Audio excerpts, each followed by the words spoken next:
Sir. Come on down. Yeah. Bang! Yeah, 713, don't step in this league, throwing rocks at the backboard.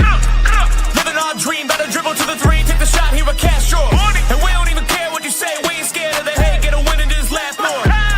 Stand in the paint, better clear out the way, hit the court with the black force energy. Every single week on a killing spree, you kidding me? You talk about winning with the epitome, you better be talking with peace, and we locking the key on them. Know that it's rocking with Ryan and Dante, the drip guy, we beyond the gossip, the topics we talk on a pop, and we conquering the obstacles that we cross as a team. Shot from the seats, we the Rockets like Elon. It's the H-Town run down. Let's get started right now.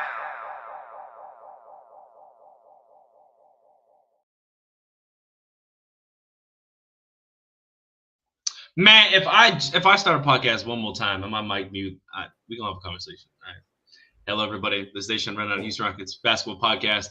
It is the week of Christmas, and it's supposed to be the most wonderful time of the year. And AK and I are jumping on the H-Town Rundown here to talk about some beautiful gifts we've got for you, like the gift we just had against the Denver Nuggets. I appreciate Denver being completely ass. Denver Nuggets over there saying the reason we won is because they missing players. Hey, did you know we're actually missing more players than they are? Anyway, we gonna move on. AK, what's going on, man? It's good to have you. Oh yeah, it's good to be on, bro. I like a good bounce back, bro, because we needed this to happen this way in the setting that it was happening in Denver. We needed that, especially after that last game. Boy, what would a playoff series between these two teams look like? Man, hold up. You want to talk about some money? This is how you do it. This is gonna sell some tickets. What? Yeah, let's do it. So, make sure you guys follow the H-Town Rundown on the H-Town Rundown as well, at X as well as Instagram, YouTube. And we have our third challenger popping in last second. We got Dante here. What's going on, D? What's good, what's good, y'all? What's good, fellas? What's happening, Coach? What's good? How y'all doing? Doing good, man. Good to talk ball with my guys. Always good to talk ball with y'all guys, bro. Always great. Awesome. Hell yeah. Dante, where can we find you? Oh, y'all can find me at Coach Dante 5 on IG. Y'all can find me at Coach Dante 5 on X as well. Like I said, I had changed the name, so it's easy to find. It's easy to find me pretty much everywhere. Coach Dante on YouTube, and here H-Town Rundown and Round Robin over here. Facts.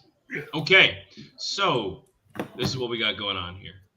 We faced Denver. Obviously, we took care of business, and not just like in any normal way. We did it in Rockets fashion. We had a little bit of some conversation, some discourse. Kevin Durant kind of letting them know that he kind of that guy. I don't know, respectfully, Bruce Brown, you played with Kevin Durant. You know what he's capable of. You played with him over in Brooklyn. The only reason why you got a bigger contract in Denver in the first place was actually because you're playing in Brooklyn next to Kevin Durant, James Harden, and Kyrie. So you're welcome. Yo, daddy was here. Kevin Durant decided to drop, what is that? Does that say 31? 5 assists, 6 boards on elite efficiency. KD is also now in the 50, 40, 90 club. Gosh, damn. What can we say about this win? AK, man, let's start us out, brother. To me, it was mostly the damn defense, boy. They were locked in. They were locked all the way in, bro. They wouldn't have none of.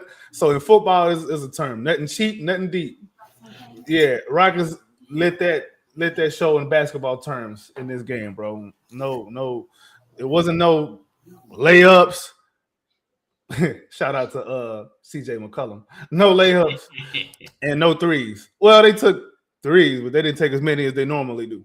So good thing the Rockets took this game personally. It was good to see them bounce back like this, because if you let somebody constantly spank you, then that means that they're your daddy. Hey, you watched it. We watched it live. And look at the stats, right? For the most part, everybody played pretty damn well, right? Looking at Ahmed Thompson, Jabari. I mean, I know Şengün's stat line don't look pretty, but, we still have 4 assists, right? Stealing a block, Jabari. He was plus 24 this game, though. So he was plus 24. But let's talk about, holy shit, Sheppard. Dante, you watch this game, I hope, right? Reed gosh damn Sheppard with 28. Tell me about this guy, please. Of course, I watch every Rockets game. I don't miss no Rockets game. Trust Shut me, up, I really don't. But other than that, when Reed Sheppard hit his first 2 shots, I'm like, he's on. He's on tonight. It's just something seemed like, because I was a shooter myself. Like, when you hit your first 2 shots or first 3 out of 4 shots, you just know tonight a night is going to be your night. When Kevin Durant started off in New Orleans early on in the game, he hit his first 7 shots, I believe. And the first 2 just went straight through the net. I say Kevin Durant finna have a night. And then, the fourth quarter happened. That's what made it look bad for him. Overall, he didn't have a bad game. It's just, I think I guess we'll talk about New Orleans down the road. But other than that, Reed Sheppard, man, he was being aggressive. He was being smart. I mean, the pass to Amen Thompson and Jabari Smith.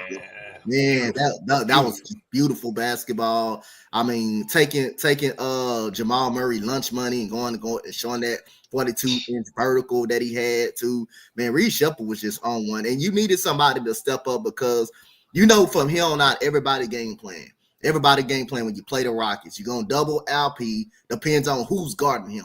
You're gonna double him. You're gonna double Kevin Durant, whether if they try to run a pick or if he gets the ball. That's where you need a third party to step up, and that's what Reed Sheppard did last night. And then now you're starting to see them play one-on-one with Kevin Durant, because again, Kevin Durant, and another thing I noticed about Kevin Durant with a Rocket, if you go quicker, they don't get a team's time to W. You got to go quick. Same thing with LP. You got to go quick. When you get in on that block, you just got to go quick. You can't be decisive. And hold the ball, because when you hold the ball, that gives the defense time to come W. Now you're struggling. To see over the defense, and now you got guys' hands in the passing lanes and stuff like that. And we seem to get a lot of that's where most of our turnovers come from.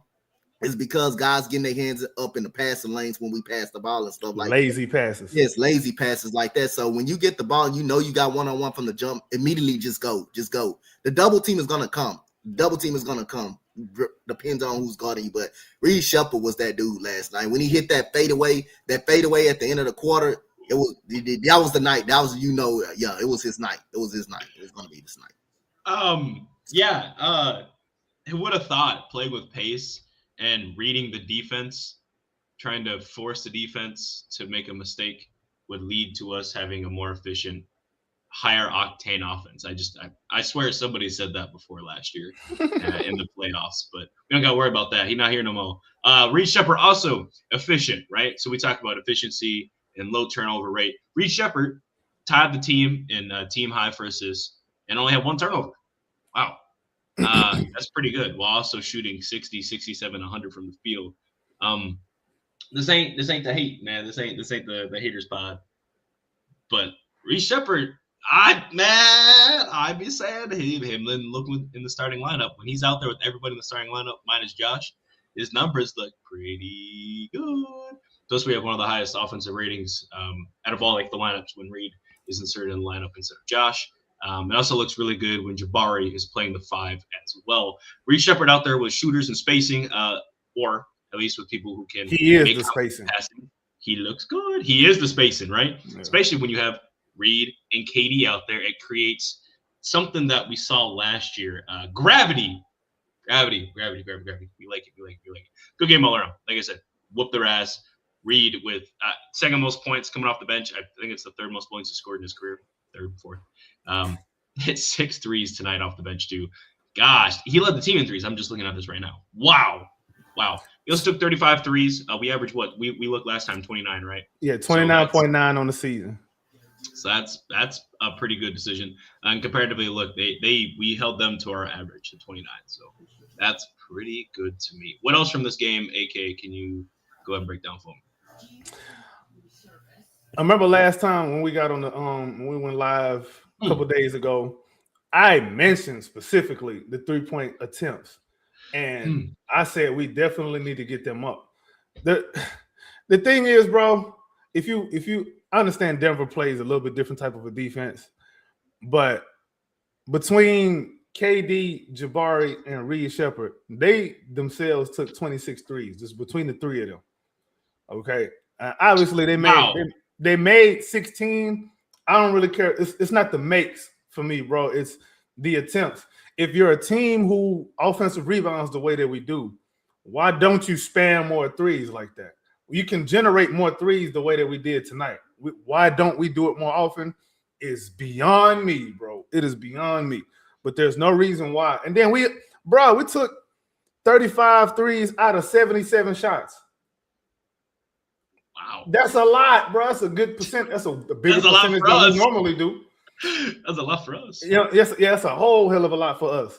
So, again, the three-point attempts, if you really want to weaponize your offensive rebounding like that, bro, get up some more threes because what the hell going to happen? You're going to get the ball back anyway. Exactly. Whatever, that's a great point. I'm looking up what the average is right now for the league. I guess I'm just trying to take a look to see what the average three-point attempts per game is. Okay, so we took 35 last night, right? That was a lot for us, right? The league average is 37. So we don't even have to hit league average three-point attempts to completely obliterate teams. I'm just saying take more, bro. We just got to take more than 29. We can't be at the bottom. No. You know and we can't be at the bottom, bro. We did more than just keep the three-point attempts close because usually that's the name of the game. Is like, okay, we know we're not going to take a lot. So let's at least just make sure that they don't take at least 8 more than us because when a team takes 10 more than us, we lose. We've lost every game when a team takes 10 more threes than us, right? We just can't contain that offensive firepower, right? Don't matter, though, when we take in 35 and we hold the other team to 29. They look like us last year. Struggling to get three-point attempts. Not a great offense, right? Trying to force the issue through a player who's not necessarily having the most efficient nights and such like that. But you know what? Whatever. Hey, shout out Lake Show Jerry, man. It's always funny. More threes and less from. That's crazy. Hey, Lake Show. I hope you stay on because there's a stat I'm gonna bring up. I'm sorry, people not gonna like the stat. Oh well. I want to elaborate something else. We was locked in from the jump in that game. Oh yeah. You know when we started 10-2, and then Denver made that run, you're like, oh my goodness, here we go. I never got that feeling because we came out, we was ready to play early in the game. It seemed like Ime Udoka didn't piss somebody off in the locker room, just pissed the whole team off. Hey, you want to know who it was? Ime held up his phone. He goes like this, right? He got up on there, and he's showing KD texts from Twitter. And KD said, oh, you can tell anytime this man has been on social media based on how he plays. But my bad, you keep. Yeah, he pissed. He must have pissed people. He must have pissed the whole team off. I don't know what was going on. They must have had some type of meeting. Don't know that. But that game versus New Orleans, it was unacceptable as hell. It was unacceptable as hell. The way you threw the game, the way that game went down. Even in the interview with Kevin Durant, say we got too comfortable, we got too complacent. LP missed 2 free throws that pretty much you put would have won you the game. And Kevin Durant, didn't get the ball neither time when we was down the stretch when we needed a bucket. I guess it was deferring a lot to LP because LP did, make a clutch shot the first game against Denver. And before the referees put that out of the portions, to be honest with you, that was just an absolutely terrible call against Amen Thompson. Well, he had 2 terrible calls. It was 2. Referees was pretty bad in that last minute against Denver in that overtime and stuff like that. You can hear the frustration in Ryan Holland's voice. Come on, man, let them play. And it's true. It was true. The referees really bailed them out that Monday game. Really bailed them out. Something to overtime, and Amen Thompson got a foul. Kevin Durant had 5 blocks in the game. 4 of them, all of them was big time. But then they call a foul on that, which is when you showed the replay, that wasn't even a foul. So yeah, it was bad officiating that game. And I liked the way the Rockets came out. It made sure this game wasn't no question. It made sure because if the game was close, you really believe the the Denver was gonna find a way to steal it. Was gonna find a way to steal the game. So Rockets came out early, made a statement. And another thing, I want to bring up, and I want to give a shout out. I want to give a shout out to Josh Okogie, because those 2 big time threes to give us the lead, and we never looked back after that. Like the 2 big time threes, we was up, I believe, up 39-37. He hits a 3 on the. He hits 2 back-to-back threes on the wing. He hits 1 in the corner, and it's 1 on the right. Second quarter, right? Yeah, second quarter. And then that's when the Rockets just really never looked back and just took over the entire game. But I want to give him a shout out, because those 2 threes right there, back-to-back threes, was crazy. Was big time. Hey, Dante. In overtime against the Pelicans, how many shot attempts do you think Kevin Durant had? Just curious. Dog. I don't think he took none, really, to be honest. All 1. Oh, he took 1? Okay. He took 1 shot in overtime. He went 0-1. Now, am I saying this to bash KD? No, that's not his fault. That's not his fault, right? They got to see it. They got to get you got to get Kevin Durant the ball. But one of the issues was that they were forcing the ball to him in the wrong time, so then he had to pass it anyway, right? It's about getting. But then again, and then another thing in that game, I kind of want to elaborate too. Yeah. I think Ime Udoka went with Steven Adams and no Sengun for a while. I know he had 5 fouls. I didn't know he had 5 fouls, but and that was a good adjustment by New Orleans, like getting the ball out of Kevin Durant's hand. But Steven Adams can't make a fucking play. He can't make no damn play. Once they started doubling Kevin Durant had 2 straight turnovers off Herb Jones just stealing the ball, just stealing the ball with his hand, being in the passing lane. And then you try to give it to Steven Adams. He just getting the ball. He just turning around. He not moving. He not finding nobody. LP, if you had LP and now, it probably would have been different, because that's your secondary playmaker to break down the defense. He's going to make the right play, either give person an open shot, or he's going to either score that himself. But I think he went with that too long. But because LP had his 5th foul already, he didn't want to take a risk. But you don't always got to go double big. You don't always got to go double big like the whole goddamn game. Wait, really, Dante? You don't think double big is no? But you don't always have to do it consistently like that. You don't have to do it because people starting a game plan for it now. They know Steven Adams is not an offensive threat. They know that, and then it's taking a shooter. It's taking a lot of shooting off court. Then you got him and Thompson on the court too, so that doesn't really help. So you got to. So it's like early in the game, like in the second quarter, something. It's okay to do it, but down the stretch, you can't get yourself in that position where you just say, "I have to go to the big," and now you got and Thompson on the floor, and now that's 3 out, and LP shooting has been atrocious. That's 3 non-shooters on the floor. You can't put yourself in that situation. You're absolutely right. You want to hear a crazy stat? Yep.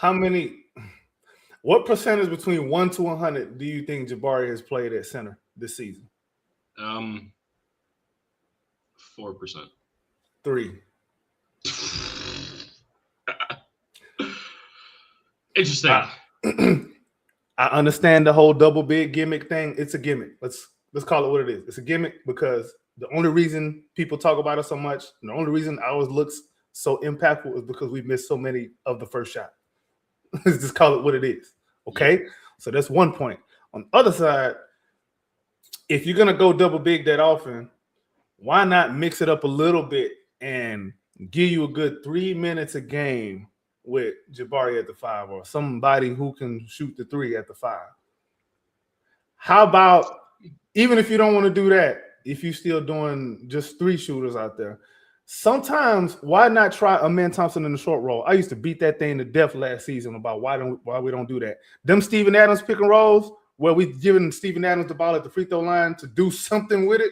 Imagine if that's Amen Thompson. I think that's a better use of Amen Thompson. Yeah. That would make him a lot more impactful than just being a baseline demon. Because he's a playmaker. Because he can playmaker part of that too. He can make the right decision too. So yeah, and he can get to the rim with that. He always get people with that Euro step too. He always get people with that. He can. He can make something happen from that position. Okay, so anyway, we just talked about people not shooting, right? 3-point percentages in the clutch time, or not clutch time, but their averages for the season when they're out there. Amen Thompson, 17.6%. Alperen Şengün, 32.3%. Steven Adams, 0. He hasn't even attempted a 3 all season yet, right? Rightfully so. I don't want him taking threes at all, but he hasn't even attempted one, right? Yeah, that's absolutely incredible. Oh, by the way, that's another thing I wanted to point out about this Denver game. Mhm. 0 Clint Capella minutes. And I don't know if people have noticed, them Capella minutes have been bad. Yeah. They've been Unfortunately. bad. Unfortunately. Especially the ones with Alfie. They've been bad, boy. Oh, yeah. I hate to say that because I'm a fan. Yeah, we love Capella. Maybe try him single big with 4 shooters out there. Maybe. You know, if you want to play him that bad, but if not, man, you know, stop putting guys in positions to fail so often. Yeah, honestly, one of the reasons why it's so successful with Alperen Şengün and Adams out there because they 2 completely different styles of big men versus Capella and Adams share too many similarities, but Adams is just bigger. He's a stronger man, so it looks a little bit better when he's running around out there versus you got like Şengün's strong, but he's not Adams strong out there, you know. So we can't fight them rebounds the same way. Adams got way better chemistry too with these guys. Yeah, he has a whole extra year, you know, like that's a whole, or actually 2 years technically, because you know he didn't play it all that first season we traded for him, but he at least got to be around him. And then last year he played, obviously. So that's just something to take into account too, right? Chemistry is for sure. But speaking of chemistry, let's talk about Sheppard, man. This dude, he kind of been on a tear, right? We've discussed a few times on the pod, right? I remember the first 10 games, one of the conclusions we came to, or at least, you know, that was discussed, was Sheppard starting, right? In place of Josh Okogie, right? Running him in at the 2 or whatever. But regardless of what it was, starting, was starting Sheppard, right? He's been pretty elite. He's won us 4 games by himself, or at least been a top 2 factor, and he's come off the bench for 3 of those times, right? Pretty interesting to say. Now, one of the arguments against it is like, oh, we don't have a scoring punch off the bench. You know, we don't have Tari, right? Yada, yada, yada. I get it. I hear you. But gosh damn, the starting lineup needs some help too. Yes, we've got our best players starting. I understand that. But Reed could help be this guy. But that's kind of my argument here. AK, you know, Sheppard starting. How do you feel about it? The thing about Sheppard, I want him to start eventually, but I think it's one of the things where you gotta build up to it slowly. Like feed him more, see how much he can handle, feed him more minutes. All right, let me see how many minutes he playing a game right now. He's playing. I should have known this already. Forgive me, y'all. What the damn minutes per game at? Okay, here we go. Sheppard is at 25.5 minutes a game. Let's try to get him around 28-ish. You know, see how he handle that. All right, everything go good. Get him around. Play him starters minutes after that. Yep. And then if he handle the starters minutes pretty good, then you just got to start him because at that point it's like, okay, what are we waiting for? Like he's already mastered every test that you have given to him, Mr. Miyagi. So go ahead and let Daniel-san take off. Let him have his fight in the tournament, man. Honestly. But his I think the biggest thing is it makes it a lot harder to double. Now you got to think. You have to scheme a lot better. You can't cheat as much with Sheppard on the floor as you do when there's double big plus a man. It's really triple big, really, at that point. When it's triple non-shooter on the floor, you're doing everyone a disservice. Nobody is good. Like you're doing on offense. Defensively, I guess, whatever. But you start letting teams win when you know you let them get away with being able to double Kevin Durant, especially. Alperen Şengün, you double him, he gonna make something happen. But when you double Kevin Durant and you got 4 on 3 on the backside and 3 of the 4 can't shoot, God dog, why wouldn't I keep doing that? Yep. The offense just becomes anemic at that point. Exactly. You bailing out the other team. Yep. So let's try to get Sheppard on the floor a little bit more, little by little. Every time he masters a step, you know, bump up his plate a little bit more, man. Like add more portions to his plate. That's all I'm asking. I want to see it happen. I don't want to just do it immediately because that's one of them things where you can't. What they used to say, you can't put the toothpaste back in the bottle. No. So, because once you go to it, there ain't no turning back, ain't no looking back. You give them the keys to the car, you can't now be like, I'm afraid of you missing curfew. Give me them car keys back. All right. Yeah. So Reed Sheppard, right? Over his last 6 games, he is a plus, at least +2 in every game. So that's something to talk about too. He also has had no more than 3 turnovers, which he only had in 1 game. He has 2 games of 0 turnovers, 2 games of 1 turnover, and 1 game of 2 turnovers. And he's a 3-level scorer, by the way. Really interesting. Speaking of 3-level scoring, during these last 6-game stretch, we haven't even won them all. He's shooting 43, 42, 83 for a true shooting percentage of 57. I think there was somebody that we said, hey, if you can at least get your true shooting up to 56, 57 going forward, that'd be really nice. And Reed Sheppard's got his true shooting up to 57 coming up off the bench. Also, in these minutes, he averages, like you said, 25. His last 6 games, he's putting up 26 minutes a game, right? So, slight increase.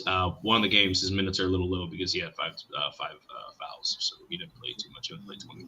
But all these other games, he played at least 21, most notably 32, 27, 26, and 30. That's pretty solid. Now, an argument people are saying is, oh, no, he's food on defense. Dante, how do you feel about starting Reed, hypothetically?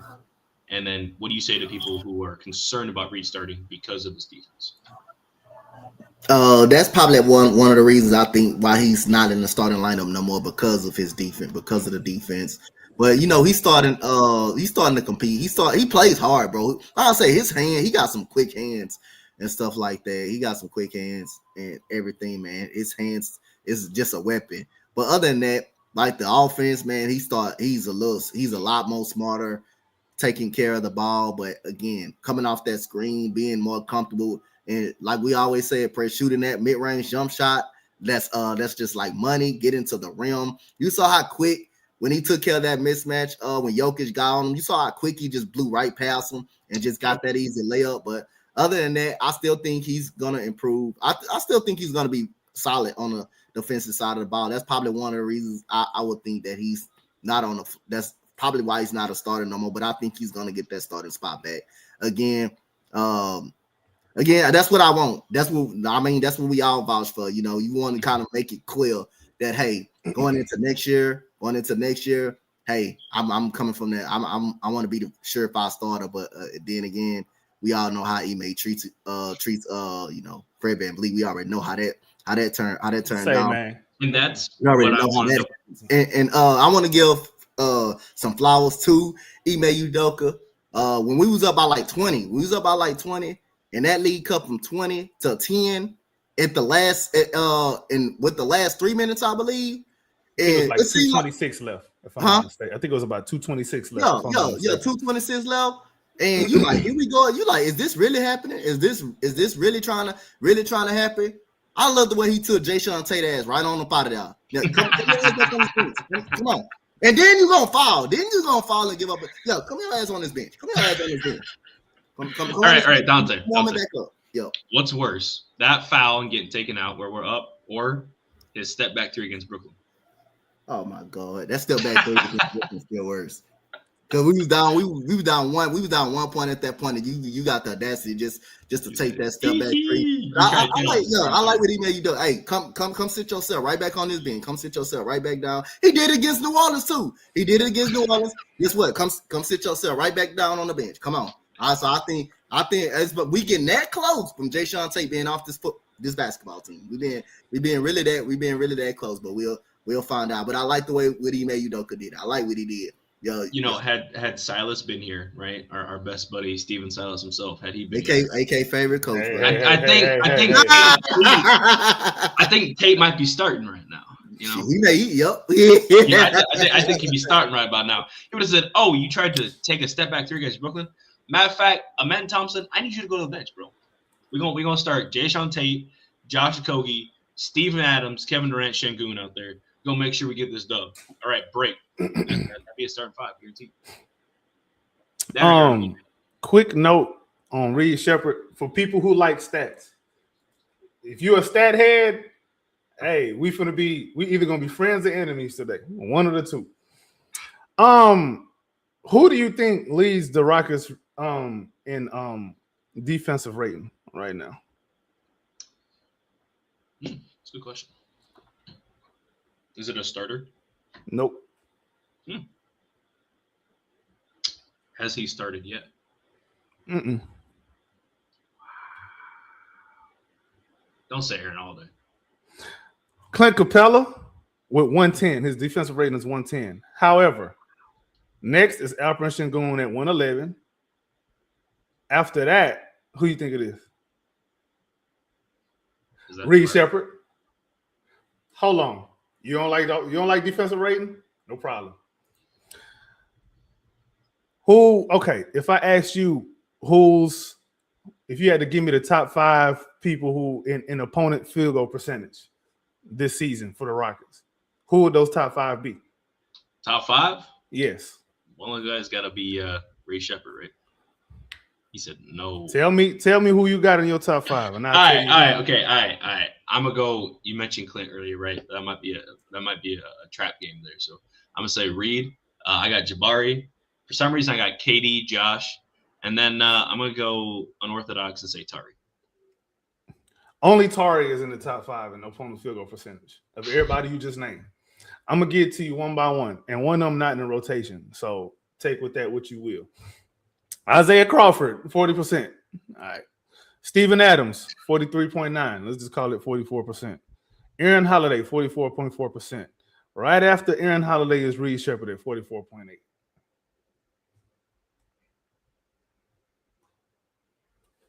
Interesting. However, with those stats being what they are, if you watch the games, you understand why people have concerns with Reed Sheppard because he gets blown by. Just because you ain't making shots over me, that don't mean that my defense was good. Yeah. So just for full context, we're not gonna reserve context for just certain people that we like. Yeah. We try not to do that here. I'm a fan, so I'm honest. I'm biased, right? I still want Reed Sheppard to start. I feel like if we got Fred VanVleet starting, we already got Fred VanVleet coming off the bench right now. That's Reed Sheppard, but somehow more efficient, right? And not just turnovers, but scoring the ball. So I think looking at it from that standpoint, I don't know. I like it. Now, there was someone last episode we talked about. They said that Fred VanVleet gets us into our sets, a little faster, a little better. I don't know about faster. I don't know about that one, buddy. We ain't crossing half court till 16 seconds left on the shot clock. Dante talked about how it's important to get into the flow of the offense early so it forces the issue on the defense. Yes. Does Fred VanVleet do that? No, he does not do that. So, Reed Sheppard, learning, but looking at how he played against Golden State, okay? What did he do? Force the issue. They were guarding that man from half court. They was treating him like Jalen Green. Incredible. It's absolutely crazy. I loved it. I loved every second of it. Yeah, I said that. Yeah, I absolutely said that. But it was good. And Reed still dropped 31. I loved it. Last night, they tried to force an issue. They said, go ahead, let Reed shoot. He his first 2 shots. They said, oh, hang on. They tried trapping him and guarding him. He gave the ball to the right person. He made the right IQ play. He started passing the ball. Amen Thompson way down. He making the right play. All I'm saying is, we're going to have some growing pains with Reed. I think he does need to work on some things. But you can only work on those things if you give him the opportunity. If you expect to work on it, how are you going to get better at it if you don't have the opportunity? If you tell me to go do some homework online, I got a computer at home. The only time I'm going to be able to do it is when I'm there at school, right? So you telling us we had to work on it in practice, that's cool, right? The only people we have that are elite shot makers are taller than him. He's not everybody his size. Don't say Aaron Holiday. He's not an elite shot maker. Like when he makes a shot, but you're not an elite shot maker. The only way you're going to get better is if you do it on the court mid-game, right? You guys throw what we say when we try to go to the playoffs, right? When we went 41-41, we got to throw these guys in the fire. Hey, Reed, you're too, buddy. I'm not saying this is going to be perfect. It's not even going to look good. We might even lose some games because of it. But if we lose a couple now and win a lot more later, isn't it worth it? Mm-hmm.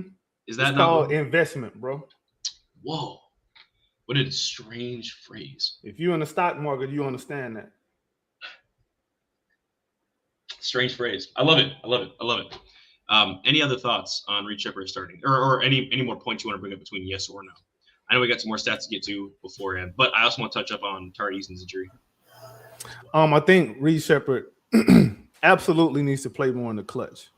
Yeah, like there's no excuse for that at this point because our problem in the clutch is offense. If you make yourself easy to double, you're doing everybody a disservice. So no double big. Make teams pay for that 4-on-3 on the back end after they double KD. Yeah, you can't. Teams pay for that. You can't really go double big late games because you helping the defense side, bro. You helping like they already like it's 4-on-3 at the back end for them. That's a huge advantage for them.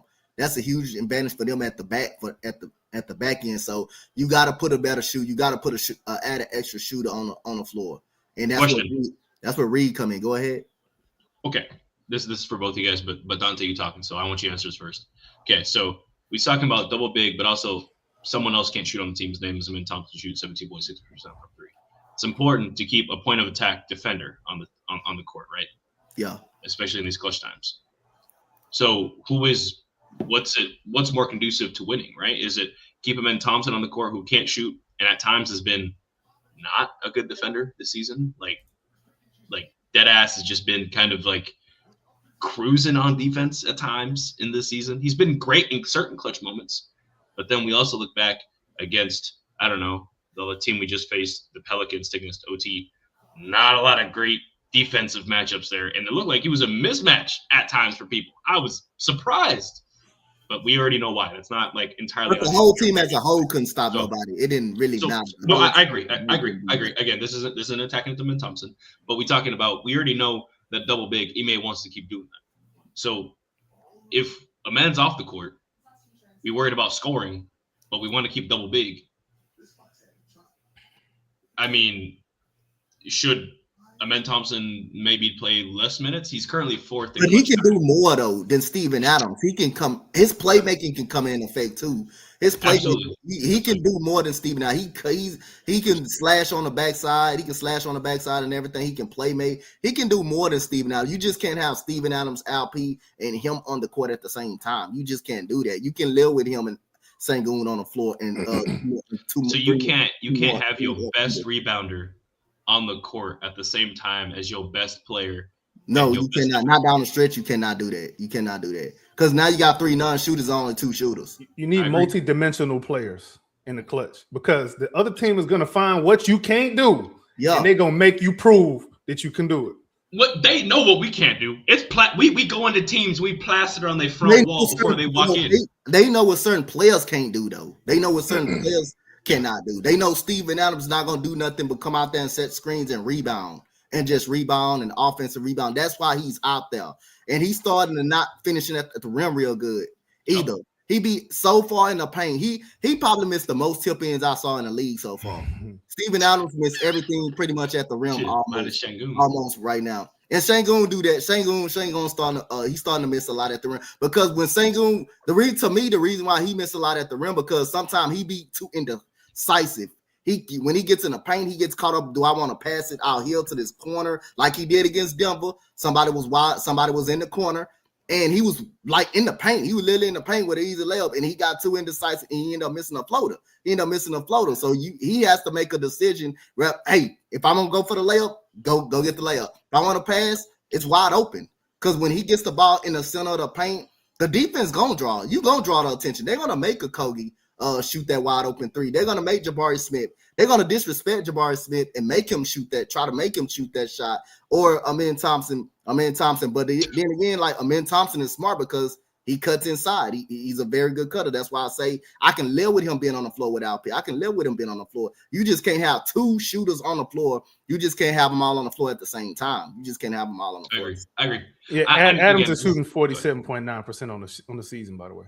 Yeah. Why are our centers not making layups? I mean, that's a problem. That is a problem, bro. And then he right there at the rim. He right there at the rim too, and he missed him. Especially when we take it at raw numbers, right? And then you missed the layup. Then they foul you, and now you like, damn, he at the free throw line. That's the second thing. You be yelling at your TV like, you got to make those layups. That's why you got to make those. When he missed free throw, that's why you got to make them. Got to make it's those. Crazy. Close like that. It is not number to number, right? But teams would rather us go in the paint and run double big. They're more comfortable with us running double big because most of those lineups also have Amen Thompson on the court almost at all times. We've also done it too much. And the book is out, right? We played 20 plus games. They understand, hey, when this lineup comes out, we need to use this lineup, right? Vice versa, right? But our coach, he don't say, oh, they got these people out there, let's make this adjustment. It's all right. So we have these guys out there and they know how they can beat us. We have to make them not beat us. All right, so here's Steven Adams. What? Anyway, I want to pose that question just because I'm curious of your thought process. And I agree with you for the record. I like to hear. Yeah, but all you have to do is really take away the offensive rebound. You take away the offensive rebounding, you can just beat the lineup all day. And especially all they have to do. So our keys to defense is keep the 3-point attempts close. All the teams have to do is keep the offensive rebounding close, and like they New win. Orleans did the other night, like New Orleans did. They win. They don't even have to out rebound us. They just have to keep it close, and they win. Denver, the first time we lost to them, right? The Spurs, we lost to them, right? When we're looking back at Dallas, why did we lose to them? Offensive rebounds, dude. If our identity, right, or at least a major portion of our identity is miss the first shot because we know we'll go get the rebound, right? Supposedly. And then we don't get the rebound. We scramble. We don't know what we're doing. We run it back on defense because we are not phenomenal in transition defense because we got two bigs out there at the same time. And then Amen Thompson gassed by the third quarter because you ask him to do every single thing under the sun. You ask him to be LeBron James every single game, right? And do this and do that and still grow, right? It's not working. It's not conducive to winning. Do we have a winning record? Yes. But look at the players. Look at the process. In clutch games, we have a losing record. Mm-hmm. For the record, by the way, the double bigs and the offensive rebound stuff wouldn't bother me as much if we shot more threes. Because then you're really putting pressure on the other team. Yep. But if you're not going to shoot more threes, you're not properly weaponizing this thing that you've discovered that you have. And that's what I'm saying is you got Amen Thompson, Şengün, and Adams on the court, right? Nobody shoots higher than 32% from three. Nobody takes more than 2 3-point attempts, except for Şengün, who takes like 2.3. And then Amen Thompson, again, shoots 17.6. Adam he see the 3-point line and he gets scared. He's take 15 steps inside, which respectfully, I don't want him taking a three anyway. But they see those three come on the court at the same time. And they say, word, double Kevin Durant, leave Josh open in the corner, guard the heavy side of the ball. And it works. It works. It's not that hard. Because you can play the strong side a lot easier because you can cheat off of whoever. You less worried. The only time you worried is when they clear out the paint and you see Amen Thompson cutting. Cool. Then they say two people at it. But usually one of those two people is already on him. That's already his man. And then you send in somebody that's supposed to be on Adams. And Adams, again, not making his layups anyway. They're not worried. They're not worried. Then they play a hack at Adams. And we pay him for it. We can't, it's just not conducive to winning. Again, we have an overall winning record, but some of these wins have been very ugly. Some of these wins have been great. Some of these wins have been very ugly, right? It's not the same, but we're making some mistakes. Actually, I lied. A lot of the mistakes we're making are the same mistakes that Ime had against Boston, the same mistakes he had against Golden State, right? Back-to-back times. He's just not changing it up. He's too whatever. I don't know if the coaches text and talk shit before the game. That's what I feel like. You take this shit way too personal. His idea bad. You don't have a bad idea, bro. Just play it smart. Think smarter, not harder. At the end of the day, it's not that hard. You got a stat for us, AK. A fun little stat here. I'm about to put it up once you start talking about it. But let's get into it, and then we'll talk about Tari's. All right, I'm going to ask you, before you put it up, I'm going to ask a question. If I asked who in the rotation is leading the Rockets in on-off rating, the dreaded on-off rating, who would you say that is? I'm just asking a question. I don't create the answers to the questions. I just ask questions and let you think about it on your own. Now, at the same time, if I ask you who may or may not be at the bottom of such a stat, an on-off stat, who may that be? I'm just asking. I don't know. Well, I know, but I'm just asking. On-off, who you got? Who's leading the Rockets and who's not? We just talking about a regular rotation guy. Dante, who do you think? What's the question to that again? Who's leading the Rockets in on-off and who's last in on-off? Remember the dreaded on-off rating where the person's on the floor, the team is a lot better, and then when they're not on the floor, the team is a lot worse, or whatever the hell it is, whatever the hell they're saying. Not the plus minus, right? Yeah, pretty much. Plus I don't know if they works the same on-off. I don't think. Okay, but it's relative. About like who's better on the floor, right?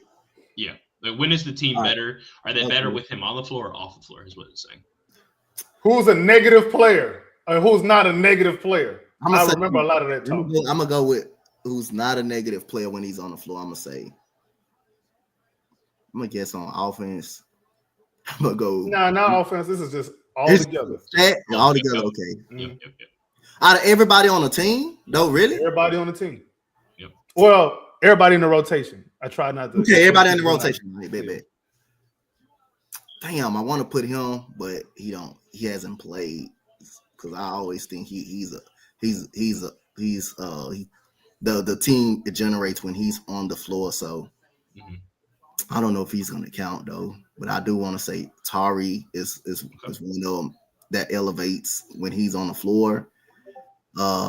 In the negative, damn, it's tough, bro.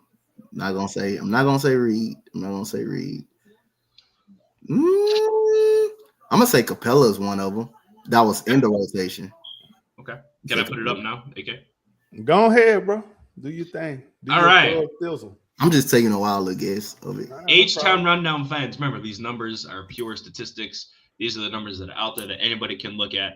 These are the numbers themselves. And the numbers say, look at this. Number 1 in on-off is Jabari Smith Jr. I thought he didn't improve this season, but he is number 1 in the on-off. Look at the guys at the bottom. Followed by Amen Thompson. Amen Thompson is followed by Steven Adams. We're going to omit Isaiah Crawford because he only see the game when there is no more game. He's played 5 minutes total. So Reed Sheppard, Josh Okogie, Tari Eason. There's your boy. Aaron Holiday. Everybody that I named thus far has been a positive on-off. This is basketball reference. It ain't got nothing to do with me. Basketball reference. Get mad at them. Don't get mad at me. Now, if we start with the negative players, when in on-off, the first player should never be Kevin Durant. And the second player shouldn't be Alperen Sengun either. So, and then followed by Clint Capella. So, and this is why I be getting mad at the super number nerds, because some of y'all really just prioritize the numbers over the film when the numbers don't tell you what is happening when it's happening. The film does. The numbers are just a tool. So since you want to use numbers, we're going to use them today. On-off. Why is Alperen Sengun and Kevin Durant both negative players? So does this mean that they're not good players? And does it mean that we should trade them? Keeping the same energy. This is if you keep the same logic. I don't create logic. Logic is what it is.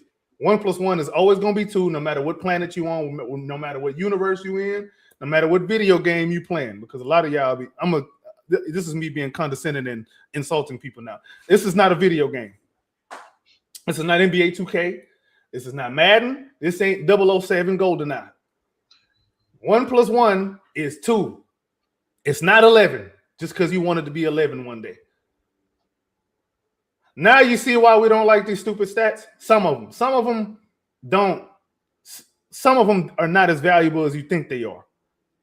On-off is one of them. Just FYI, I just wanted to say that.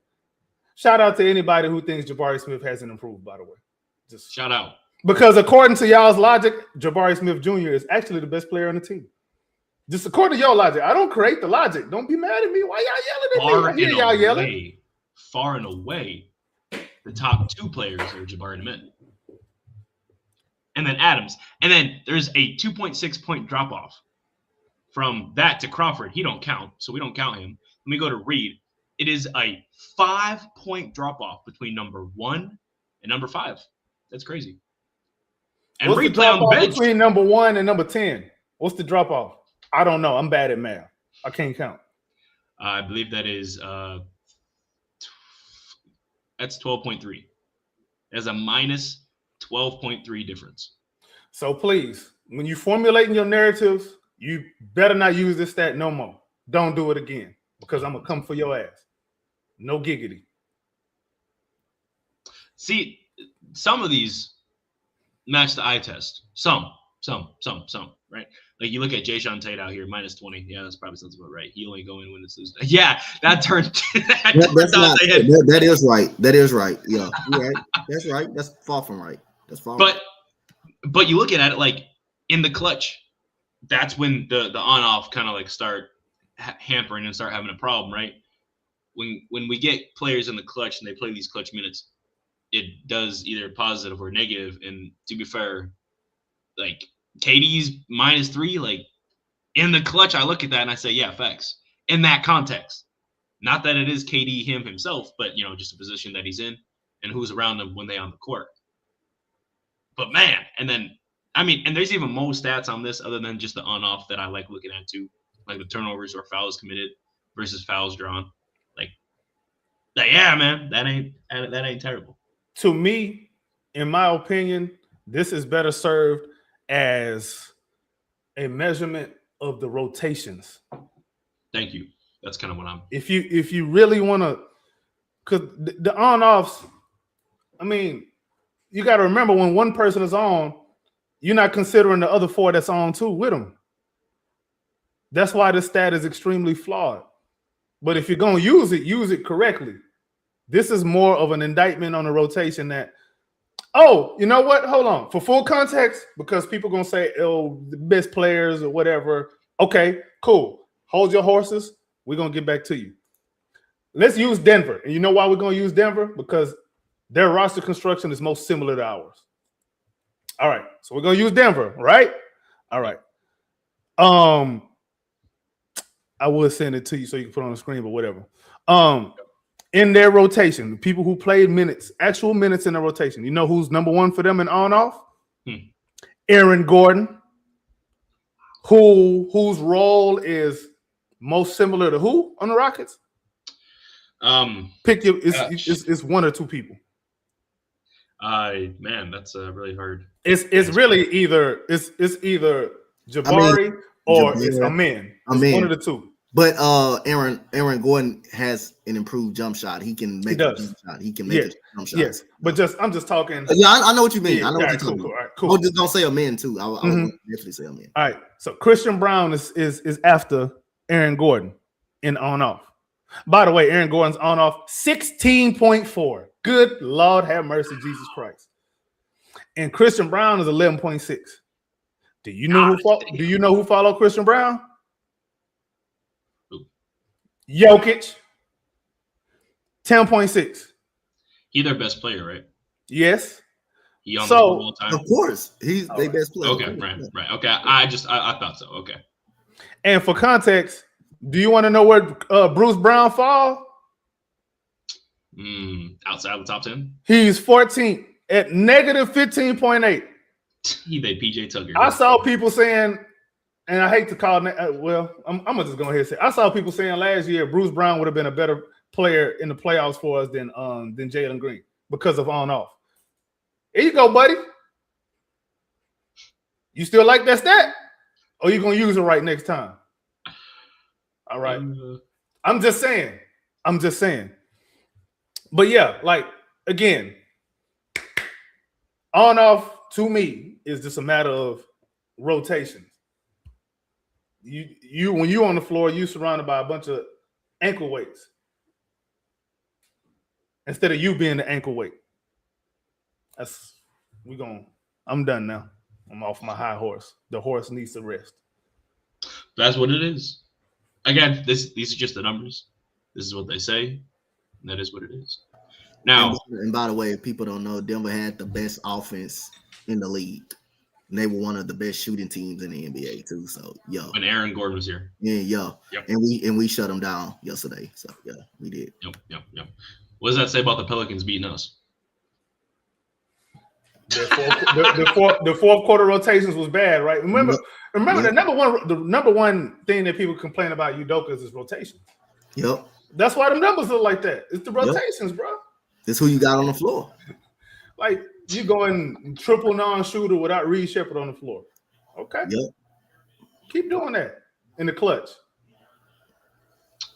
It's going to be a great lineup against Golden State later on. And they was not really doubling Kevin Durant the whole game too. If you look at the game, New Orleans was not doubling Kevin Durant the whole game. He was just scorching Herb Jones and whoever was on him up. And then the fourth quarter came. But really, it started in the third quarter. It started actually in the third quarter. The Pelicans started making their run in the third quarter, actually. But when the fourth quarter came, they was like playing them single coverage the whole game. And Kevin Durant, and you don't do that to Kevin Durant. You don't do that at all to Kevin Durant. He was scorching them. And now the fourth quarter came. LP gets his fourth foul, and he's not on the floor to start of the fourth quarter. Then James Borrego makes an adjustment. Okay, Steven Adams in the game.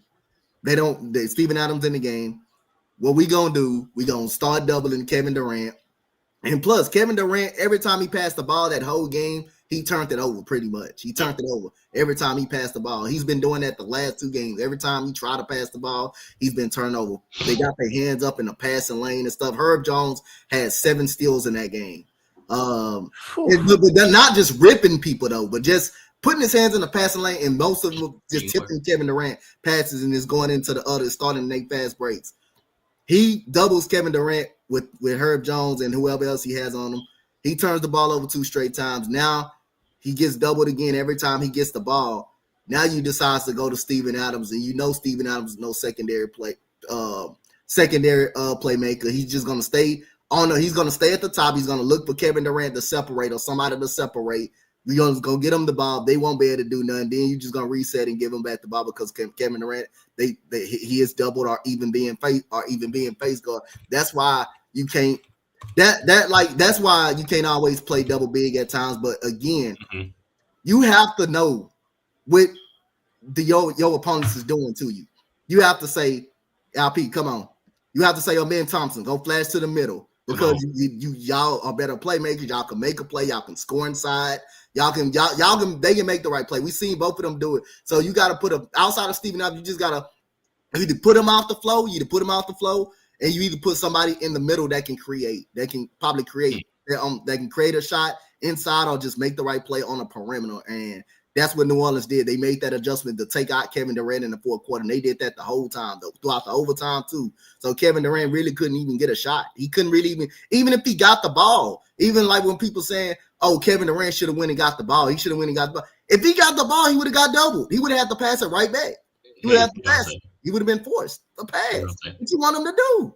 Then you get face guard the whole game. Then he's turning the ball over when he do pass. So what the fuck you want him to do? You know what I want him to do? You know what I want him to do? I want him to force the issue. Even if because he passing the ball, you're getting turned over, right? He's getting hard double. It's not light double. He's getting hard double. They're not gonna let you seen in Denver. And they force him out of him. Look, you seen in Denver on that inbound when LP shot that damn 3. The play was for Kevin Durant, and what they do to Kevin Durant? They knew who was going to get the ball. What they do? Like on the inbound, like what they do? It's on the coach, bro. The coach Ime should know, bro. Like that's the thing. What they did to Kevin Durant on the inbound? Yeah. They immediately knew who the ball was for to go to. What did they do? What did they do to him? What did they do to him? They say the ball for to go to Kevin Durant. What they do? On the inbound. This is an inbound play. They doubled him. So the next option, they threw the LP. They threw the LP. And LP, remember, he already made a shot to give us the lead before the referee caught that terrible, awful call when Tim Hardaway Jr. clearly clipped himself. So he already had made a jump. It's not the problem. My problem is not, I don't mind LP taking a shot down a stretch or trying to win a game. But at the end of and then in New Orleans, when he tried, He went to the baseline. You never go to the baseline. Then he tried to scoop inside. You don't go to the baseline. You always try to go to. You always trying to go towards the middle. But they wasn't letting Kevin Durant. They weren't going to let Kevin Durant do none of that. They was doubling him. Then they doubled him on the inbound. They literally doubled this dude on the inbound in Denver.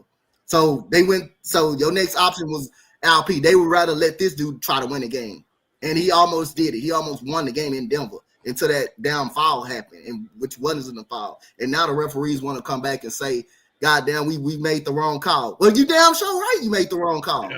It's too late to say it now. The damage already was done. Coach on one, dog. I love what he on one, bro. He got a drink now. Oh my gosh. My mic done fail, bro.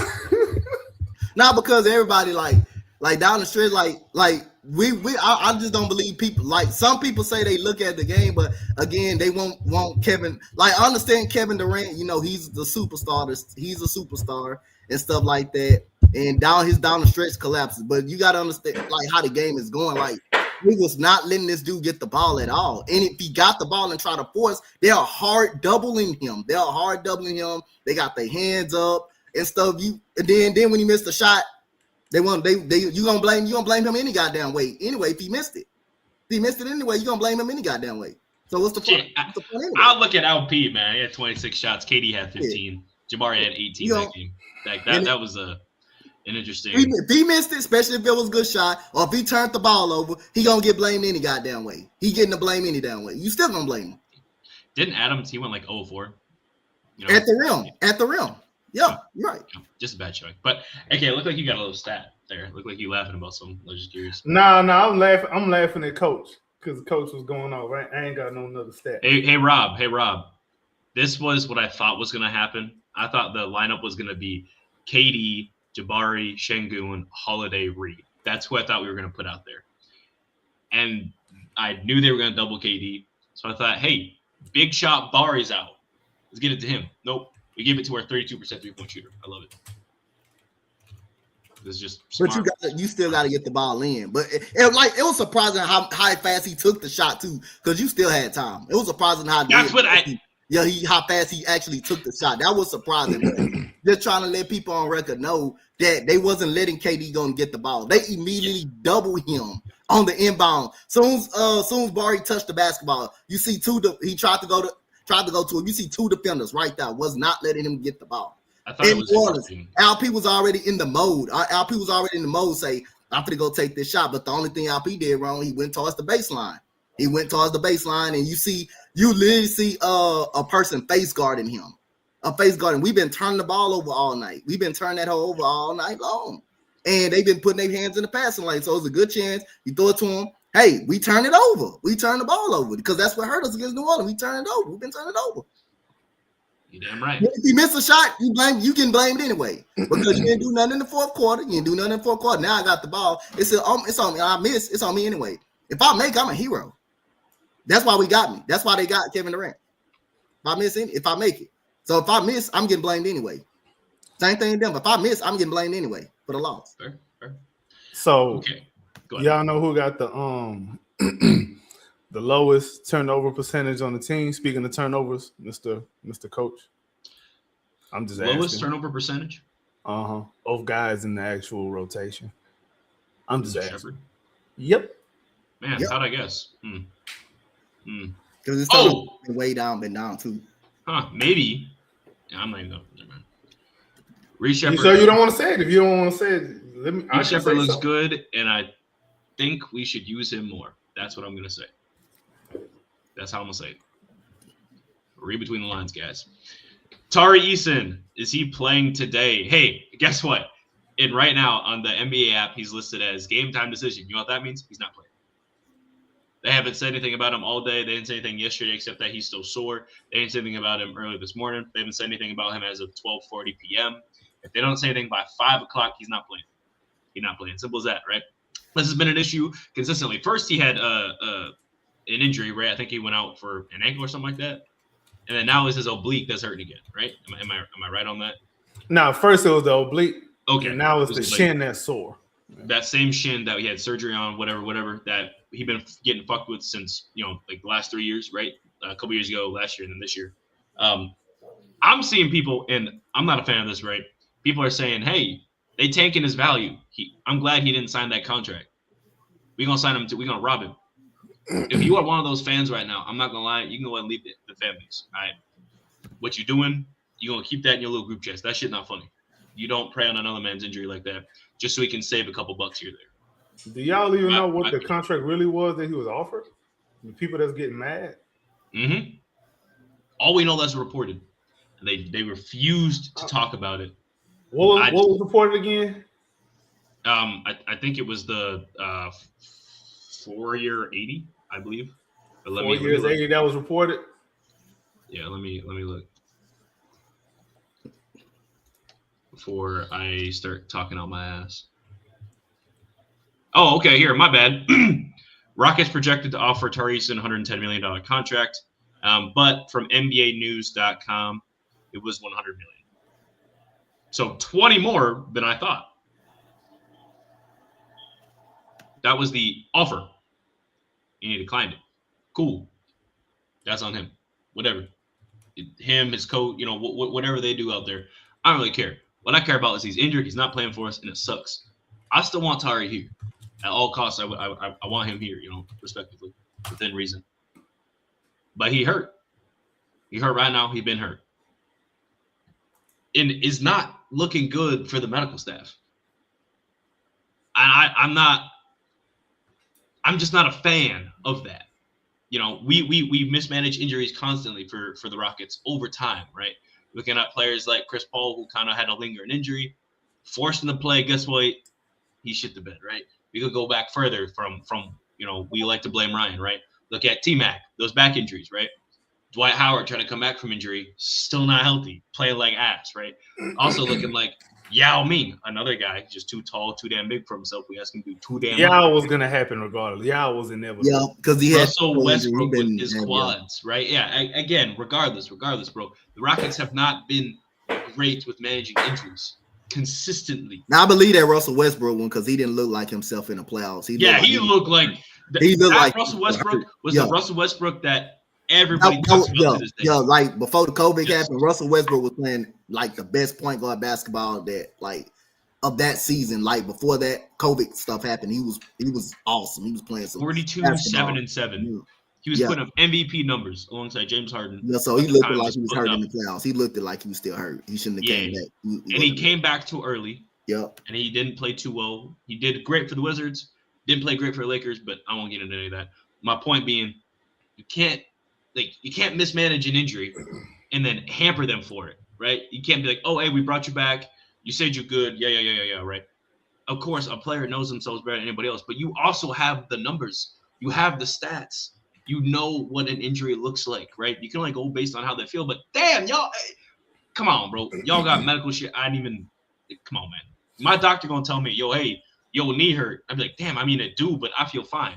There's probably a reason why it hurts. Let's find out why instead of, he's a little sore. Don't worry about it. Yeah. That's why he keep re-injuring himself constantly. And now we pay him for it again. Last time he played was November 14th. It's December 21st. We don't even know if he's playing tonight. That is not good. He was supposed to come back 4 games ago. And they keep saying, he's still sore. He's still sore. That don't sound good, player. I don't like that. If he has a larger injury at bay, say that. Say he tore his ACL. Say he tore whatever happened. Say it. Just whatever the injury is, just be honest with us, right? As Rockets fans, some players go to the game saying, Tari Eason's supposed to play today. And then they find out game time decision. Oh, man, he not here. I live in Iowa, man. The first game that I went to in Atlanta was the first game Amen Thompson come back. He was still sick. He wasn't feeling good, right? That was a couple years ago, his rookie year. He did not play very well that game. It is what it is. He came back, and it was great to see him. I appreciated that as a fan, right? Something that Kobe said is he tries to play every single game no matter what because a family might have just saved up just enough to go see him one time. I'm not asking Tari Eason to do that. I'm asking the medical staff and the Rockets organization to be honest if players are going to play it or not. I'm asking them if they got a bigger injury at hand and a person wants to come see Tari Eason play and you tell them that they're supposed to come back on this day, they plan for it, they get all the way to Houston, They watch his game, and then right before the game starts, you say he's not playing. You just be honest. That irritates me. I mean, even bigger than that, what had happened is word to get around to other players and agents and whatnot that, hey, that franchise over there, they mismanaged injuries. Their timetables are off. The rehab schedule is bad. And you come back, you get injured again. This has happened to Tari a couple of times already. And, you know, at what point do we hold the medical staff accountable for that? You can blame Tari, but why? You gonna say what? He don't drink milk? I can't blame Tari because, like I say, you don't know. Again, you don't you can't control an injury, so I can't blame the player from control. And that's how they control. You can't control an injury. Let me add on to that. But the medical staff does have a fault in it for mismanaging the injury and just not in the player. You know, these are players, they gonna want to play. They gonna want to, if they feel 70% somewhere, they're gonna want to play. They're gonna want to be out there and play. They're gonna say, I'm well enough. But it's your goddamn job to make sure they'll say, hey, you're not ready to go out there yet. You're not in full strength. You want to go out there when you're in kind of full strength. When you're in full strength, you don't want to go out there halfway in full strength. You don't want to go out there no 70%, no 60%, and you can't do anything. You can't dribble the ball. You can't shoot. Yep. It's bothering. I've seen too many players do that. I've seen Tyler Hero do that, tried to do that against Boston. I believe in that. We saw James Harden do that with Brooklyn. In that game 6 when he clearly wasn't right in Miami, and they were supposed to say, nah, go sit down. You can't play no more because you're not right. You're not right. You're not right. You shouldn't have been playing. James Harden tried to do that against Brooklyn when he clearly couldn't move on that hamstring. He couldn't move. He couldn't move himself. This is shell of himself. So yeah, we got to get that. We got, I don't know. We must got we got to look up. We got to look at that training style because again, I mean, this is going on too much. Like, I'm not going to blame Tari because you can't control an injury, but you have a say so with to put him out there on that court or tell the coach that he's ready and knowing he's not ready because you know the player is going to want to play. If the player say, I'm ready to get out there, even though I'm 70%, the player's going to want to play. The player's going to want to go out there and play. And if you give them the okay, say, okay, no, you say, sit your ass down. You're not ready yet. You're not ready yet. You don't. That's your decision to put him out there. It's not it. He want to go out there. That's his decision. But you have the final say so. They'll tell him, hey, you're not ready. You're not ready to go. Players always gonna want to play. Yes, exactly. They're gonna always want to play. They're gonna always want to play. On top of this, we've played essentially top 4 least amount of games in the league so far. So he's had extra time to miss built in already. Extra unplanned or extra planned time to miss on top of the games he already has missed, right? That's not a good thing, right? If we was think about it, I think one of the teams that's played the most is Golden State for a while there. They had 4 back-to-backs within a 3-week or 2.5 week time span. It was incredible. They played they played in a lot of games in 14 days, right? Everyone was upset about that. Draymond got hurt; he was out for a game. Jimmy Butler was hurt for a game, right? Curry didn't play, right? Everyone was getting injured because they overstressing, right? We didn't have that. We've gone 4, 5, 6 days without a game. We had the NBA Cup tournament time, no games, right? And he's still not back yet. And all they're saying it's soreness. I'm not conspiracy theory, right? What I'm picking up is that if it was more than just soreness, they're gonna say soreness. If it was an exact injury issue, they would tell us, right? Remember how long it took for them to tell us Fred VanVleet tore his ACL? It took a month almost. They didn't want to say shit. Oh, hey, look, here's Fred VanVleet. We're gonna post a couple videos about him. We can post some videos about appreciating Jalen Green and appreciating Goon and this, that, the other. And they're gonna keep doing that, Shout out Johnson Sanford, man. I appreciate you jumping on. Thank you. Hey, man. Thank you. Oh, look, yeah. Shout out to Jonathan Stava. Hey, shout out to him because he also do high school ball. If you can confirm this, Jay, you the announcement man of what's that goddamn stadium called that I went to 3 times this year? The stadium that Manville them play at. They play up there. I keep forgetting that damn stadium, bro. But I think that's his. I think that's your voice, bro. I think that's your voice too. But shout out to you, bro. He do the community. He up out the community, bro. He announced high school football. Freedom Redeemed Stadium. That's the stadium. That's the stadium. I've been there 3 Redeem times this year. Stadium. Yeah, Freedom Redeem Stadium. That's where Manville them play at. Yup, see, he confirmed that's where Manville and Shadow Creek them play at. Football play at. I've been there 3 times, and that's definitely him. I like that. Shout out to Jonathan, man. Shout out to you. Facts. Jazz be holding it down, man. Honestly, it's one of the reasons why I still watch Rockets ball because he be announcing the cool shit, man. Yeah, he do high school football, so he all around the community. Shout out to them. Shout out to Jay Stafford, bro. Facts. It's fun hearing his voice in person. Last but not least, right? I got my take off on Tyrese and the injury. I don't know if anyone wants anything else, but if not, we can talk about Sacramento and then get out of here. We've been on for an hour 15, man. Yeah. Okay. All right. Yeah. Let's talk about Sacramento. Russell Westbrook is going to play against us. Last time I saw him, he got postered by somebody, so we'll see how that plays. Currently, he is second in their team for rebounds per game, minus Domantas Sabonis. He's out. He leads their team in assists per game. Nobody averages more than 20-ish on the team, so they don't have that go-to breakdown scorer. DeMar DeRozan has not been great this year. Zach LaVine is also out.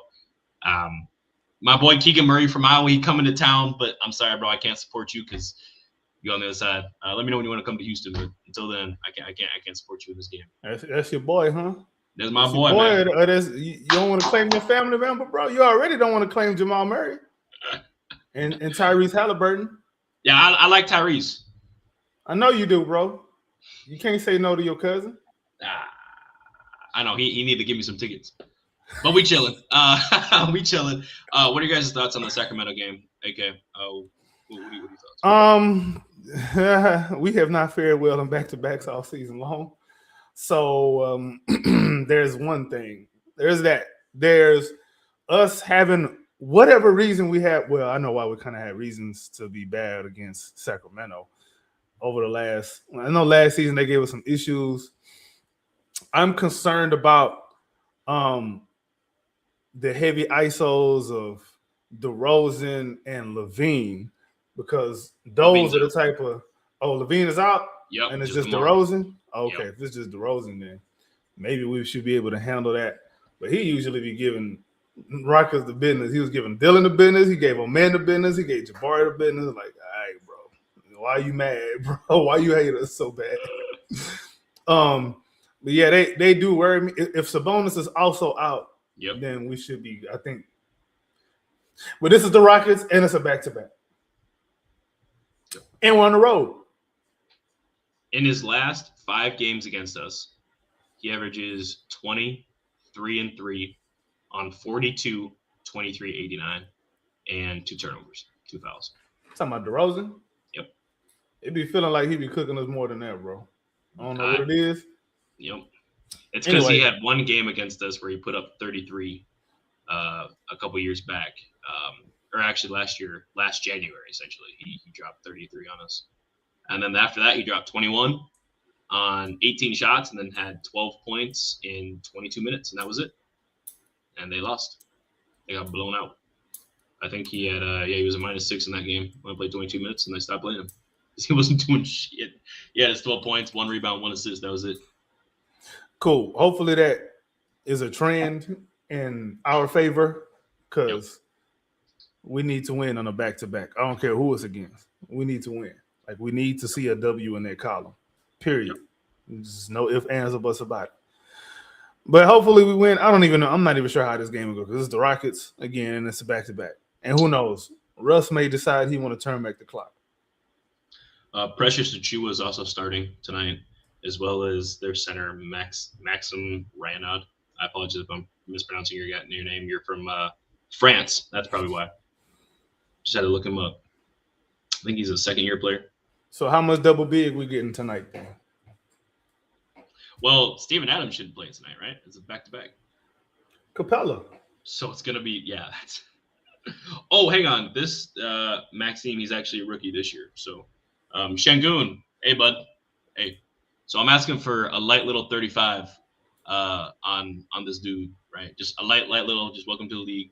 Drop a 35, get out, right? You know, KDH, light little 28. Should be nice and simple. Should be bounce back game. Yep. All right. Let's get it. But I gotta look at the minutes, but I think we played heavy minutes last night, didn't we? Yeah, we did. KD played 40. Yep, KD played 39.5. Jabari played 38.5. Şengün only played 30. Honestly, might be the worst game of the season. Worst game for a long time for LP. He dropped 8, 6, and 4. Only 9 shots, had 5 fouls. Hey man, but plus minus is all that counts, and he led the team in plus and he minus. did- Remember, Well, he was plus 24. And he didn't have to do too much because you had Barry that had 22. You had Reed. You had Sheppard Reed doing his 28. thing. Amen, You had Reed Thompson. 28. You had Kevin It's Durant. not a had knock 30. on him. It's not a knock. I'm just, Yeah. Nah, but plus unfortunate. minus, that's all that matters, bro. Plus That's minus, good. oh no, that's all we do. Because when he has a night like that, that means hey, if he has a night like that, if he have a night like that, either two things: you probably win or you lose it. But again, So, he has a night like that, and then other guys stepping up like that, you winning the game every single. You doing your job on the court. He has a night like that. Then you had a Kogi making threes, making some big time threes, and we were playing good defense. So that's good. He had a night like that because, especially against Denver, against this team, that's good. Then you got it was so bad. You got the coach, you got David Adelman kicked out. You got that man kicked out. But that was so young. That man kicked out. He was heated, boy. I had never seen him that heated. now, not necessarily that it matters as much, but the starting lineup for the Kings right now, they average about 14 assists a game rounded up. For us, I'm looking at it right now, 11, 12, 14. We average 17.2. Right, so that's a little bit more assists, right? Move the ball a little bit more. I'm just interested because I don't know much about this rookie.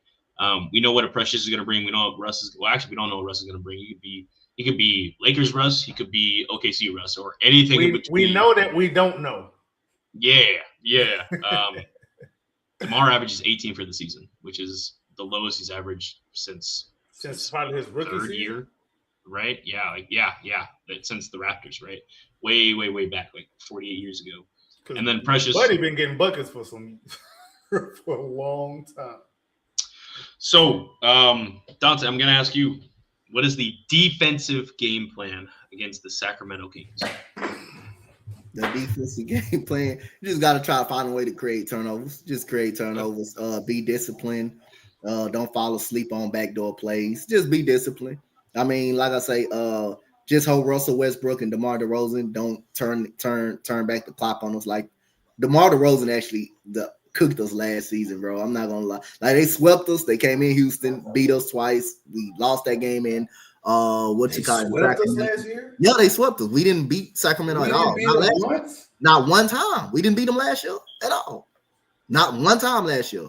See, and then when we played Sacramento this year, I'm like, damn, we played Sacramento. I look on the scale, we played Sacramento. We have no idea how to beat them. We have no idea how to beat them. I don't know, for some reason. Like, they have talented players, but again, they just haven't put it all together. Like, DeMar DeRozan and Zach LaVine, they can barely make the playoffs in the East. They was a play-in tournament team in the East. So what makes you think they can come to a tougher Western Conference and just be a playoff team if it couldn't happen in the Eastern Conference? It rarely Chicago Bulls West. Yeah, they was like seven. They was in a play-in tournament. They wasn't even one of the top 6 seeds. With those two on the court, the Bulls, just remind y'all that they wasn't even a top 6 seed. Neither time when they were there. Since the play-in tournament been out, they wasn't never a top 6 seed. They wasn't really a top 6 seed. Or if they was, they would get punished in the first round. They just wasn't good enough. No, so now you try to bring them to the West, a tougher Western Conference, and look what's going on. So Sacramento is on the verge of just blowing it up. But other than that, Zach LaVine out. That's one less score. You know, that's one less score you have to worry about. Now again, just don't foul DeMar DeRozan. Stop. Don't put him on the free throw line. Don't put him on the free throw line because he's a veteran. He's gonna get calls. He's gonna get those type of calls. When you got your hand out and he's going to rise up and he's going to make you foul and stuff. Be disciplined, stay down, make him shoot tough shots. Like, you can say he foul based, but he can actually score from the field. He's a mid-range guard too. He is a mid-range menace too. So he can make mid-range shots. He don't have to get to the free throw. He don't just score from the free throw line. He can score from the field, actually, from the mid-range. Make him shoot. Make him shoot open, make him shoot threes. Try to make him shoot threes, which you can't make him do that. It's hard. The only way he's going to shoot if it's open. But you can't have him and Russell Westbrook, playing playing ball at the same time. You can't have them two going off, turning the clock at the same time. Dennis Schroeder is another guy you got to look out for. They on the verge of trading him. He could score. He can score. He can get in the paint. Oh, they do have Shooter. Oh, yeah. He can score in the paint. But like one thing, like I say, just create turnovers, get off to a fast start. Like I say, this is a trap game. This is another trap game. But we do have trouble in Sacramento. We do have trouble in Sacramento again. Remind you, we just lost to a five win team at the time in the Pelicans. So at the end of the day, don't think we can't get fried in this game. Don't think we cannot get fried in this game. If we gotta leave, you gotta put him away. You gotta put. I'm not talking about bringing in no damn Jason Tate and thinking the goddamn game is over. I'm not talking about that. And then you see the lead come to 10, and now you gotta take his ass right back out of the game because you can't play him at that point. You might well keep him sit down. You might well keep him sitting on the bench. You can't play him. You can't play him. See, I'd rather go with goddamn Crawford. But other than that, I don't want to like. At the end of the day, the disrespect. Hey, yo. Cause the last two games, the man got right back in the game. Now you have to take him out. You have to take him out. The man got right back in the game. You have to take him out. The man don't even spend 5 minutes on the court, and you got to take him right back out against Denver. He fouls. Oh, you got to come right back out. The lead is cut from 20 to 10, and now you got to take him back out. New Orleans, you tried to play him. The lead is cut. They get on the run. You got to take them back out. But like I said, I don't want to see neither one of them. But at this point, Tate is just a shell right now. But his numbers look good. He's a high percentage guy. Yeah, because when he gets in the game, when he gets in the game late, your numbers gonna be good because you're gonna be aggressive. You're gonna be aggressive. He shoots 53, 42, 100% from the free throw line. He's a single free throw. He's our best free throw shooter. If he played consistent minutes, you think he can shoot that? You think he can do that? You think he can do that if he play consistent minutes? You think he can do that? You think he can do that. If we were a rebuilding team, he can do it. He can do it. If he were a rebuilding team. He did it technically. Remember that? If he was a if we were a rebuilding team and had a young team, he could be the best player. Tate can definitely be the best player on the team. If we were rebuilding, he definitely could be the best player on the team. He definitely could do it. But other than that, we're not in the rebuilding phase. We trying to win. So, like, the only way I'll probably live with you playing if we have some type of injury or something like that. But I don't even want that. I want to stay far away from that because I don't want to see Tate on my floor. I don't want to see him on the floor like that. Because you can't trust the man when we up by 20. And now you got to take him out. The man come in 2 minutes and he already got to get off the floor because the lead is cut down. Because the lead is already cut. The lead is cut down. And I was like, when I watched the game yesterday, we had that 20-point lead, and they got down to like the third streamers for Denver got them right down by 10 with 2 minutes and 26 seconds, like AK said. And all of a sudden, you have to yank his ass back out and put Kevin Durant and LP right back in the game. And you had then Kevin Durant trying to shake his hand. He gonna give him that low class handshake. Yo, you right? Get your ass out the game. Come on the bench.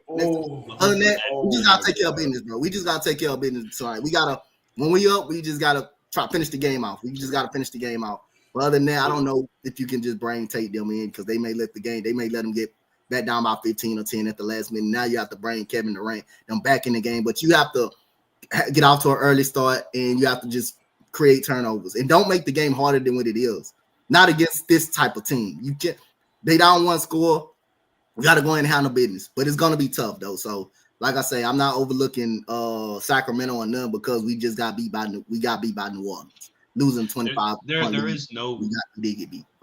You say we got to beat teams that we're supposed to beat. Yes, that's always my narrative. Like that's always my. I'm gonna always say that is because if you want to prove that you're a great team and stuff, you're a great team, you're a championship contending team too, as well. And then when you win games, people want to say, "Oh, your schedule wasn't great. Your schedule was soft." But again, if you want to be an elite team and be a championship team, you can't have problems with teams you're supposed to beat. You can't have problems like teams with a Sacramento, where they got DeMar DeRozan and Zach LaVine. Yes, they got players, but right now they're in a rebuilding phase. I think DeMar DeRozan and Zach LaVine, they about to get ready, and Sabonis, they about to get ready to trade those guys.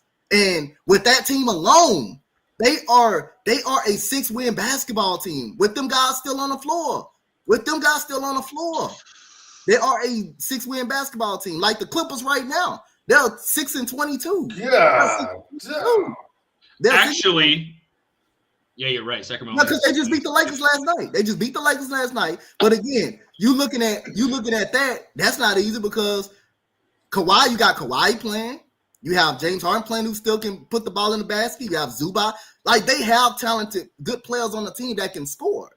Like, you're not going in there and looking at that team like they 6-22, they 7-21. You're not looking at it like that. You like they still have talent. So those are the teams we have trouble with. We would actually have trouble with. So, but still, you gotta at this rate, you gotta beat those squads. You just gotta beat them. That's why I always say beat the teams you're supposed to beat.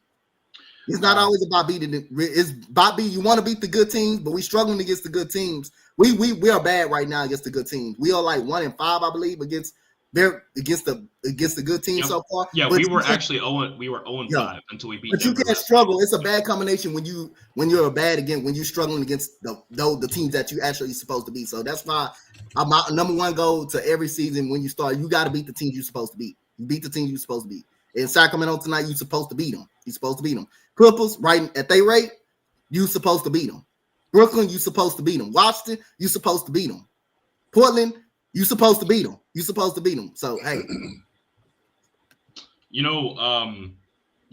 Last thing before I get AKs. New Orleans, you're supposed to beat them, but you didn't beat them. We didn't beat them.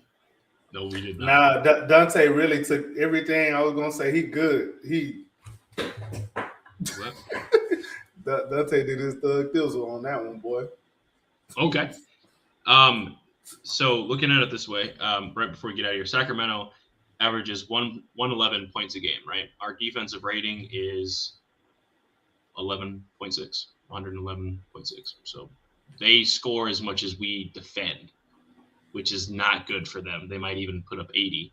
And then same for their points per game allowed. They allow 122 a game. Guess what? We score 121. Not looking good for them in the column, just looking at it straight, only as a numbers game.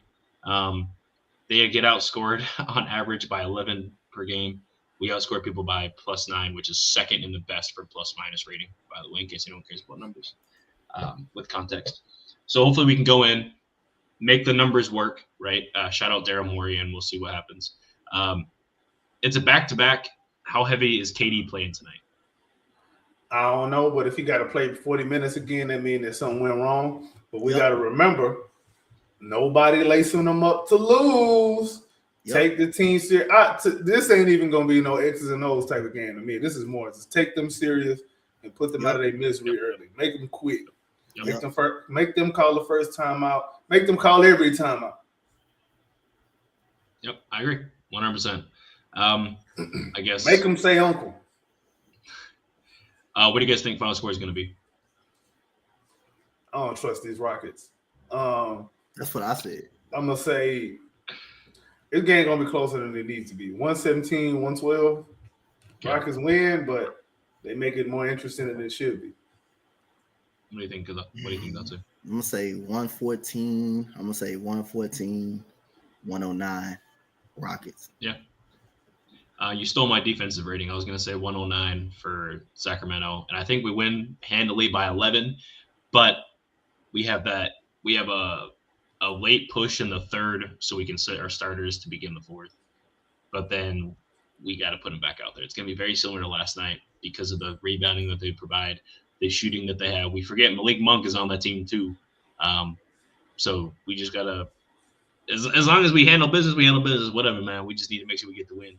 Ugly or not, whatever. Just don't struggle too much. KD, don't play 45 minutes, bro. Come in, get your 30, sit down. Shingun, go out there, get your 30, sit down. Simple as that. We'll see what happens. This has been the H-Time Rundown, Houston Rockets Basketball Podcast. This is a lot longer than we normally run, guys. We'll be sitting at an hour and a half. So I appreciate all of you. Make sure you go subscribe to the H-Time Rundown on YouTube at the H-Time Rundown. Click the little subscribe button, man, and maybe hit the bell if you want to get into the know of all the shit we be doing. We always be on, man. We just tell it like it is. AK, where can we find you?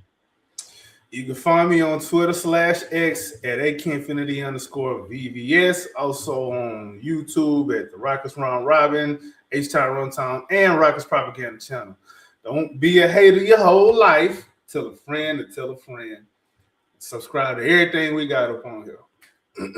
Yes, sir. Appreciate having you on. And Dante, man, where can we find you? Find me at Coach Dante 5 on IG. Find me at Coach Dante 5 on X. And Ime Udoka, I'm warning you. I don't give a damn. With 5 minutes to go and we up by 25, you cannot put the starter. You cannot go Jayshawn Tate because the game would not be over at that point. You can put him up in there if we up by 30. I can live with that. But 20 to 25, no. You put him in with 2 minutes. I deal with that, but I don't want to see him on the. I hope we don't see him on the floor tonight, though. Really, I really do. But if we see him on the floor, that's a good thing because we handle in business. So, yeah. I don't trust him being in there on about 20 unless it's 2 minutes to go or something like that. Somebody got to send Dante a signed Jayshawn Tate jersey, so he got to hang it up, man. We got to work on that. Yo, Jayshawn Tate, Ime, we know you watching this because you changed your shit up last night instead of this morning. So go ahead, send Dante a signed Jayshawn Tate jersey so we can hang it up on his front door. Let everybody know he's the biggest Tate fan. We appreciate all of you guys jumping on today. And thank you guys for joining us. Follow H-Town Round at H-Town Round on X, Instagram, YouTube, and follow the website at htownroundown.org. Check that out. We just dropped a couple articles for the Texans and the Rockets recently. And then you can follow me at Drip2Ps_GAWD on X as well as Instagram and YouTube. Thank you guys for listening and for listening. And go Rockets, baby.